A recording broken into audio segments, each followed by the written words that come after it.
As imagens a preto e branco tremulam no ecrã. Um homem e uma mulher estão pendurados de cabeça para baixo na Piazzale Loreto, em Milão, com os corpos mutilados, enquanto uma multidão os insulta.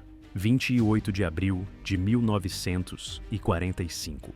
Os cadáveres mutilados de Benito Mussolini e da sua amante Clara Petacci são exibidos publicamente enquanto a Itália explode em celebrações e raiva pela queda do fascismo.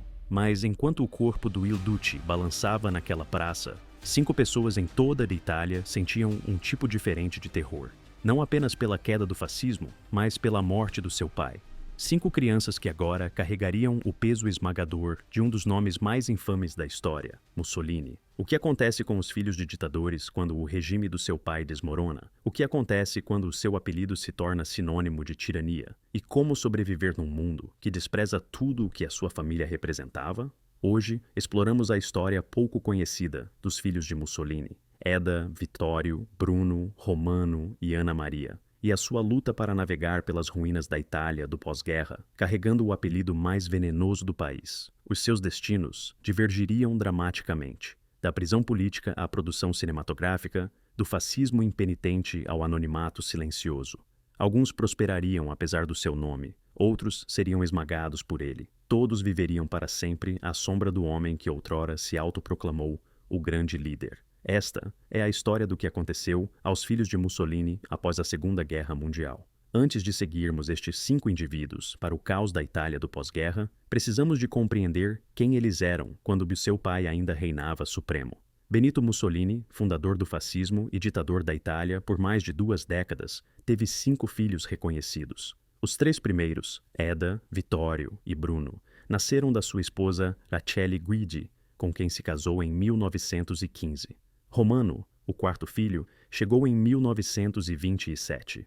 A caçula, Ana Maria, nasceu em 1929. Eda, a mais velha e única filha do casamento, era amplamente considerada a favorita do pai. Bonita, teimosa e assumidamente rebelde, tornou-se a glamurosa primeira filha da Itália, fumando em público, usando fatos de banho escandalosos e desafiando as tentativas do pai de moldá-la na mulher fascista perfeita. Em 1930, ela casou-se com o conde Galeazzo Ciano, que se tornaria ministro das Relações Exteriores de Mussolini e um dos homens mais poderosos da Itália fascista. Vittorio, o filho mais velho, abraçou a ideologia do pai com entusiasmo. Impulsivo e ambicioso, ele comandou bombardeios durante a brutal guerra colonial da Itália na Etiópia. Mais tarde, gabando-se de lançar bombas sobre grupos de tendas e assistir às explosões com o coração cheio de felicidade. No final da guerra, ele se tornou produtor de cinema, dirigindo a maior produtora da Itália. Bruno, o filho do meio, era mais reservado que o irmão mais velho. Piloto como Vittorio, ele testou aeronaves experimentais e estabeleceu recordes de aviação, que o tornaram uma pequena celebridade na Itália fascista. Menos envolvido politicamente que os irmãos, ele ainda assim se beneficiou da posição do pai. Romano, o filho mais novo, era apenas um adolescente quando a guerra começou, muito jovem para desempenhar um papel ativo no regime. Musicalmente dotado, estudou piano enquanto a Itália mergulhava no abismo da Guerra Mundial. Ana Maria, a caçula da família, tinha apenas 15 anos quando o regime do pai entrou em colapso. Ela não conhecera nada além do fascismo durante toda a sua vida. Durante 20 anos, os filhos de Mussolini viveram uma vida de privilégios extraordinários. Habitaram vilas palacianas, frequentaram as melhores escolas e gozaram de uma influência que se estendia a todos os cantos da sociedade italiana. A palavra do pai era lei e eram tratados como realeza. Mas a história estava prestes a dar-lhes uma lição brutal sobre a impermanência do poder. No início de 1943, a guerra estava a virar decisivamente contra as potências do eixo. O 6º Exército Alemão tinha sido aniquilado em Stalingrado. As forças aliadas tinham desembarcado no norte de África. E a própria Itália sofria com as campanhas de bombardeamento aliadas. Em 25 de julho de 1943, o Grande Conselho Fascista, incluindo o marido de Eda, o Conde Ciano, votou pela destituição de Mussolini do poder. O rei Victor Emanuel III, que há muito era uma figura simbólica sob o governo de Mussolini, ordenou a prisão do ditador. O homem que dominou a Itália por 2 décadas foi levado numa ambulância. Para os filhos de Mussolini, esse momento marcou o início do fim. Embora poucos pudessem prever os horrores que ainda os aguardavam. A queda da família acelerou-se a uma velocidade impressionante. O marido de Eda, o conde Ciano, tinha votado contra Mussolini naquela fatídica reunião do Grande Conselho. Quando as forças alemãs resgataram Mussolini e o estabeleceram como líder fantoche da República Social Italiana no norte da Itália, Ciano viu-se em perigo mortal. Eda implorou ao pai que poupasse o marido. Mussolini, incapaz ou sem vontade de desafiar os seus senhores alemães, recusou. Em janeiro de 1944, Ciano foi executado por um pelotão de fuzilamento em Verona pela sua traição ao fascismo. Eda, devastada e desesperada, tomou uma decisão fatídica. Antes da execução do marido, ele havia mantido diários detalhando os segredos diplomáticos das potências do eixo. Eda pegou esses diários e fugiu para a Suíça, onde tentou usá-los como moeda de troca para salvar a vida do marido. Ela falhou.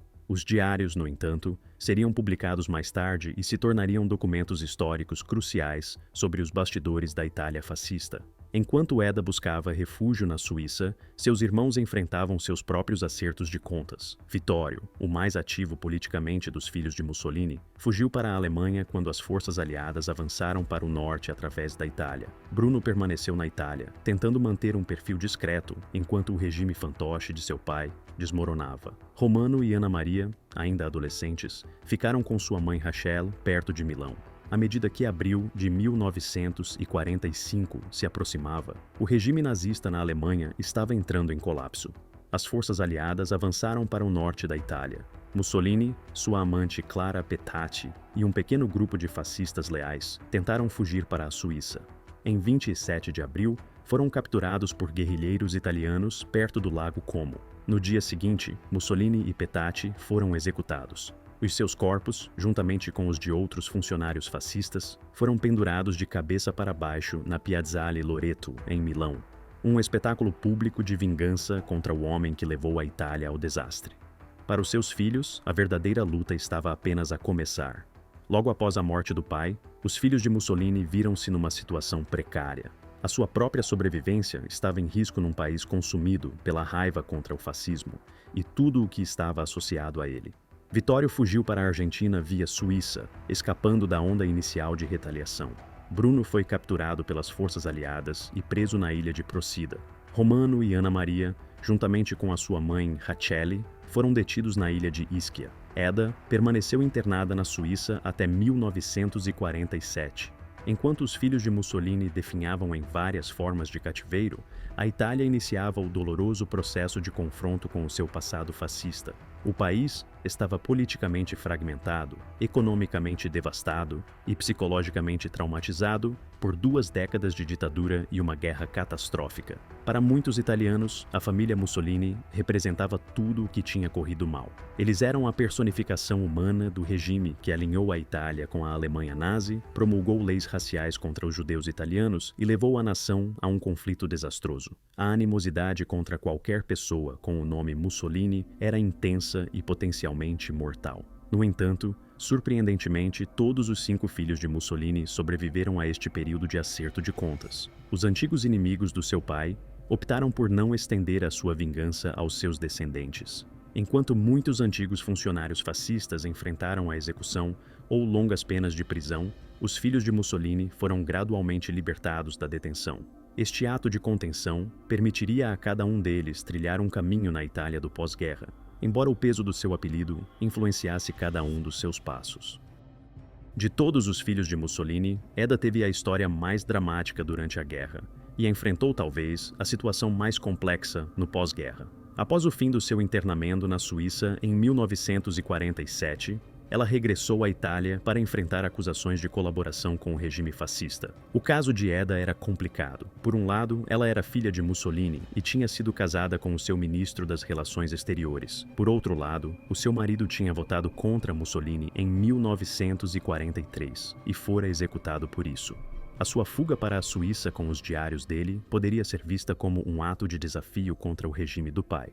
O tribunal condenou-a a 2 anos de exílio na ilha de Lipari. Após cumprir a pena, Eda regressou a Roma, onde passaria a maior parte do resto da sua vida. Ao contrário de alguns dos seus irmãos, nunca renunciou publicamente ao fascismo, sustentando que, embora tivessem sido cometidos erros, o seu pai agiu por amor à Itália. em conversas privadas mais tarde na vida, expressou tanto nostalgia pelo período fascista como um reconhecimento claro do seu fim catastrófico. Quando questionada sobre o pai, ela teria dito que Mussolini ficou embriagado pelo poder e perdeu o contato com a realidade nos seus últimos anos. Edda nunca se casou novamente após a execução de Ciano. Viveu modestamente em Roma, ocasionalmente dando entrevistas, mas evitando em grande parte os holofotes. A sua relação com os irmãos era tensa, especialmente com Vittorio, a quem culpava por não ter feito mais para salvar o marido. Nos seus últimos anos, começou a escrever as suas memórias. O livro resultante, A Minha Verdade, foi publicado em 1975. Nele, ela ofereceu uma visão da vida como filha de Mussolini, ao mesmo tempo que defendia aspectos do regime do seu pai. Morreu em 1995, aos 84 anos, tendo sobrevivido a todos os seus irmãos. Enquanto Edda se retirou para uma vida relativamente tranquila, seu irmão Vittorio adotou uma abordagem muito diferente em relação ao seu infame legado. Depois de fugir para a Argentina, onde o governo de Juan Perón acolheu muitos ex-fascistas, Vittorio estabeleceu-se como empresário e escritor. Ao contrário da irmã, ele não fez nenhuma tentativa de se distanciar do fascismo. Em vez disso, dedicou-se a defender a memória e a ideologia do pai. Em 1946, publicou Air War in Ethiopia, Guerra Aérea na Etiópia, relatando sem remorsos a sua participação na conquista colonial italiana. Seguiram-se vários outros livros, incluindo um livro de memórias intitulado My Father il Duce, O Meu Pai, o Duce. Vittorio tornou-se uma figura proeminente nos círculos neofascistas, tanto na Argentina como em Itália. Quando finalmente regressou à sua terra natal na década de 1960, associou-se abertamente ao movimento social italiano, MSI, um partido fundado por antigos membros do regime de Mussolini. A sua rebeldia não se limitava à política. Quando abordado sobre a venda dos direitos dos escritos do seu pai, ele teria exigido que qualquer publicação incluísse uma declaração de que Mussolini era o maior estadista do século. Poucos editores estavam dispostos a aceitar essa condição. Ao contrário de Edda, que manteve uma certa dignidade na defesa do pai, Vittorio muitas vezes parecia impetuoso e impenitente. Ele deu entrevistas inflamadas, alegando que o fascismo havia sido mal interpretado e que a aliança de seu pai com Hitler havia sido uma necessidade estratégica e não uma escolha ideológica. Quando questionado sobre as leis raciais que perseguiram os judeus italianos, Vittorio normalmente desviava a atenção, apontando para as políticas mais extremas da Alemanha nazista e minimizando o sofrimento muito real causado pelo fascismo italiano. Os seus filhos, Guido e Vittorio, continuariam a ligação da família à política de extrema-direita. Guido serviu como representante neofascista no Parlamento Europeu de 1989 a 2014, enquanto o mais novo, Vittorio, também seguiu carreira na política de direita. Vittorio Sr. morreu em 1997, aos 81 anos, sem nunca ter vacilado na defesa do fascismo ou do legado do seu pai. Bruno, o filho do meio, escolheu um caminho entre o retiro tranquilo de Edda e a apologética desafiadora de Vittorio. Após sua libertação da detenção aliada, Bruno procurou reconstruir sua vida longe da política. Antes da guerra, ele havia sido piloto e estabelecido vários recordes de aviação. Na Itália do pós-guerra, ele tentou retornar ao mundo da aviação, mas seu sobrenome tornou isso praticamente impossível. Em vez disso, voltou-se para os negócios, fundando uma pequena empresa no norte da Itália. Ao contrário de Vittorio, raramente dava entrevistas e evitava fazer declarações públicas sobre o pai ou o fascismo. Quando pressionado, reconhecia os fracassos do regime, mas mantinha que Mussolini acreditava genuinamente que estava a agir no melhor interesse da Itália. Esta abordagem moderada permitiu a Bruno alcançar um certo grau de normalidade que escapou a alguns dos seus irmãos. Casou-se e teve 3 filhos, proporcionando-lhes uma vida relativamente estável e de classe média, apesar da sua notória linhagem. A tentativa de Bruno de levar uma vida tranquila foi interrompida em 1941, quando morreu num acidente de avião enquanto testava um novo protótipo de aeronave.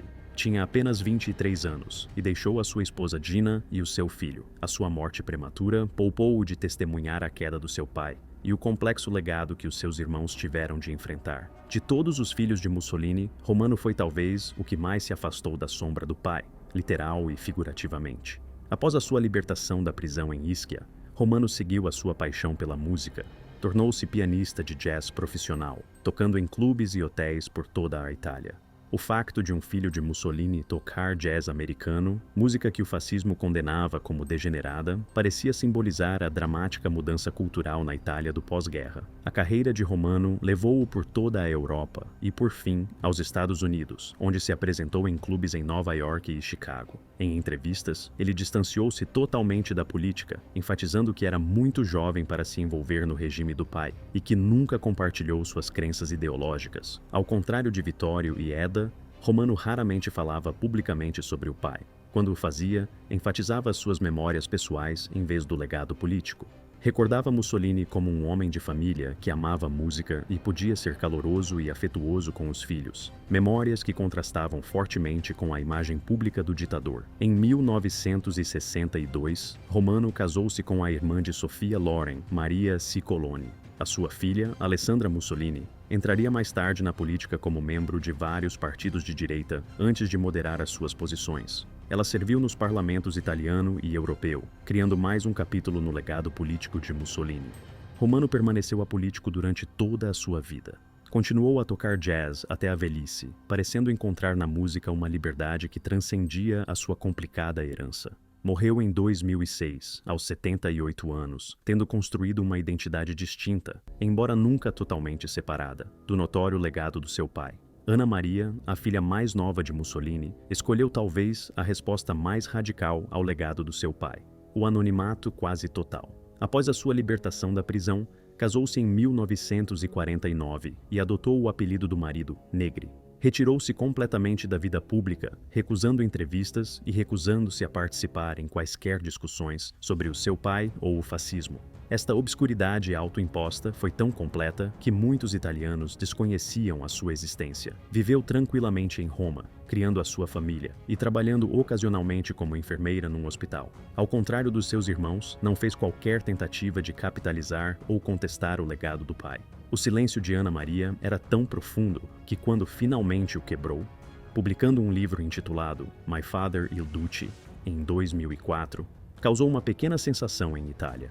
O livro apresentava as memórias amorosas de uma filha, em vez de uma avaliação política, focando-se na vida familiar em Villa Torlonia e no papel de Mussolini como pai, em vez de ditador. Alguns críticos rejeitaram o livro como uma tentativa de humanizar um monstro. Outros viram nele o direito de uma filha de partilhar as suas memórias pessoais, independentemente dos crimes históricos do pai. A própria Ana Maria insistiu que estava simplesmente a contar a sua verdade, sem tentar reabilitar o fascismo. Morreu em 2014, aos 84 anos, tendo passado a maior parte da vida a tentar escapar de um nome e de um legado que ameaçavam continuamente consumir a sua identidade. Os caminhos divergentes escolhidos pelos filhos de Mussolini refletem a complexidade da memória e da responsabilidade na Itália do pós-guerra. Cada um enfrentou a mesma questão fundamental: como viver com tal legado? Eda escolheu uma defesa qualificada. Vittorio optou por uma apologética impenitente. Bruno buscou a normalidade através de um distanciamento discreto. Romano encontrou refúgio na arte e Ana Maria buscou o anonimato. As suas lutas refletiram o difícil acerto de contas da própria Itália com o fascismo. Como muitos italianos que apoiaram ou se beneficiaram do regime de Mussolini, eles tiveram que navegar num mundo pós-guerra onde a bússola política e moral havia sido dramaticamente redefinida. O nome Mussolini, outrora sinônimo de poder absoluto na Itália, tornou-se um fardo que cada filho carregava de forma diferente. Esse fardo estendeu-se também à geração seguinte. Os netos de Mussolini tiveram que fazer as suas próprias escolhas sobre como lidar com a sua herança infame. Alguns, como Alessandra Mussolini, filha de Romano, inicialmente abraçaram a política de direita, antes de moderar as suas posições. Outros, como Caio Giulio Cesare Mussolini, neto de Vittorio, continuaram a associar-se a movimentos de extrema-direita. Muitos mudaram de nome ou vivem deliberadamente na obscuridade. A história dos filhos de Mussolini levanta questões profundas sobre a memória histórica, a responsabilidade pessoal e as longas sombras projetadas pelas ditaduras. Os filhos de ditadores podem realmente escapar do legado dos seus pais? Devem ser responsabilizados por crimes que não cometeram? É possível amar um pai e condenar as suas ações como ditador? Essas perguntas não têm respostas fáceis. Os filhos de Mussolini foram beneficiários privilegiados de um regime brutal e, em última análise, suas vítimas. Eles desfrutaram de vantagens extraordinárias durante o reinado do fascismo, mas também sofreram consequências extraordinárias por carregar um nome que não escolheram. Talvez o aspecto mais marcante desta história seja como o destino dos filhos de Mussolini divergiu tão dramaticamente do destino dos filhos de outros ditadores. Ao contrário dos filhos de Hitler, que morreram durante a guerra ou nunca existiram, os filhos de Mussolini sobreviveram para enfrentar as consequências. Ao contrário dos filhos de Stalin, que sofreram sob o regime do pai e lutaram com o seu legado de maneiras muito diferentes, os filhos de Mussolini foram membros privilegiados da sociedade italiana até a queda do pai. A sua história é exclusivamente italiana, reflexo de um país que nunca enfrentou totalmente o seu passado fascista da forma como a Alemanha foi obrigada a fazer com o nazismo. Esta ambivalência permitiu que os filhos de Mussolini permanecessem em Itália e, em diferentes graus, se reabilitassem na sociedade italiana. Hoje, o nome Mussolini continua a ser controverso em Itália. Ainda existem ruas com o nome de Vittorio Emanuele III, o rei que nomeou Mussolini, em todo o país. Calendários e recordações de Mussolini podem ser comprados como lembranças em algumas cidades italianas. O mausoléu do ditador na sua cidade natal, Predápio, atrai milhares de visitantes todos os anos, alguns para condenar, outros para comemorar. Essa ambivalência reflete a relação complicada da Itália com o seu passado fascista, uma relação que os filhos de Mussolini navegaram e, em alguns casos, exploraram. À medida que a geração que se lembrava pessoalmente do fascismo foi morrendo, a responsabilidade de dar sentido a essa história passou para aqueles que a conhecem apenas através de livros, filmes e histórias familiares. As várias respostas dos filhos de Mussolini ao legado do pai, da aceitação à rejeição, da publicidade ao anonimato, oferecem um microcosmo da luta mais ampla da Itália com a memória histórica. No final, a história do que aconteceu aos filhos de Mussolini após a Segunda Guerra Mundial não é apenas sobre 5 indivíduos a tentar sobreviver num ambiente hostil do pós-guerra. É sobre a questão persistente de como as sociedades e as famílias enfrentam histórias difíceis, como vivemos com legados que herdamos, mas não criamos. Os filhos de Mussolini não puderam escolher o pai, mas puderam escolher como responder ao seu legado. As suas escolhas, para o melhor e para o pior, moldaram não só as suas próprias vidas, mas também contribuíram para a forma como a Itália e o mundo se lembrariam de um dos ditadores mais notórios da história. A sua história lembra-nos que a história não se resume a grandes movimentos políticos e ideologias. Trata-se também de seres humanos que fazem escolhas difíceis após uma catástrofe. Escolhas que continuam a repercutir-se muito depois de as armas terem silenciado. Ao observarmos a ascensão de movimentos autoritários em todo o mundo hoje, a história dos filhos de Mussolini oferece um lembrete preocupante das longas sombras projetadas pela ditadura. Sombras que se estendem muito além da vida do ditador, afetando as gerações futuras. Se gostou deste vídeo, curta e inscreva-se no nosso canal para não perder mais documentários históricos.